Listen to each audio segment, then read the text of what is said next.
Hello everybody, welcome to one more my happiest blog. మా లైఫ్లోనే ఇది ఒక చాలా స్పెషల్ మూమెంట్ అండి.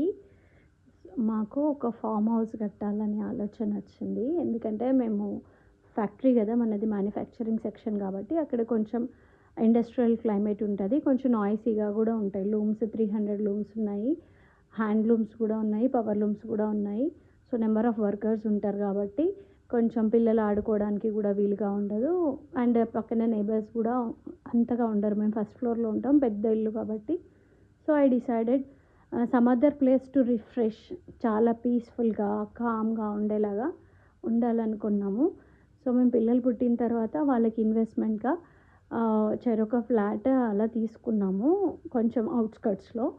అలాగే ఒక ఫ్లాట్లో ఏదైనా ఒక రూమ్ లాగా కానీ ఫామ్ హౌస్ లాగా కట్టుకోవాలనే ఆలోచన ఎప్పటి నుంచో ఉంది. కాకపోతే ఇంకా ఎలా ఉంటుందో తెలుసు కదా, ఇల్లు కట్టి చూడు పెళ్ళి చేసి చూడు అన్నట్టుగా ఆలోచన ఎప్పుడు పోస్ట్పోన్ అవుతూ వస్తుండే. కానీ ఇంకా నేను ఒక స్ట్రాంగ్ పాయింట్ ట్రిగర్ అయింది. ఖచ్చితంగా ఎలాగైనా కట్టాలి, మనం పిల్లలకి నేచర్ క్లైమేట్ క్రియేట్ చేయాలి, నేచర్ లివింగ్ లైఫ్ స్టైల్ మనం కూడా కొంచెం ఎంజాయ్ చేయాలి.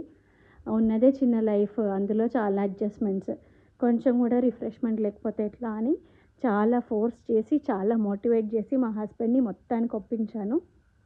సో నా గట్టి సంకల్పం ఆ దేవుడి దయ వల్ల ఎనీహౌ వి స్టార్టెడ్ ఒక లిటిల్ ఫామ్ హౌస్ లాగా కంటైనర్ హోమ్ కట్టుకోవాలని అనుకున్నాం యాక్చువల్గా.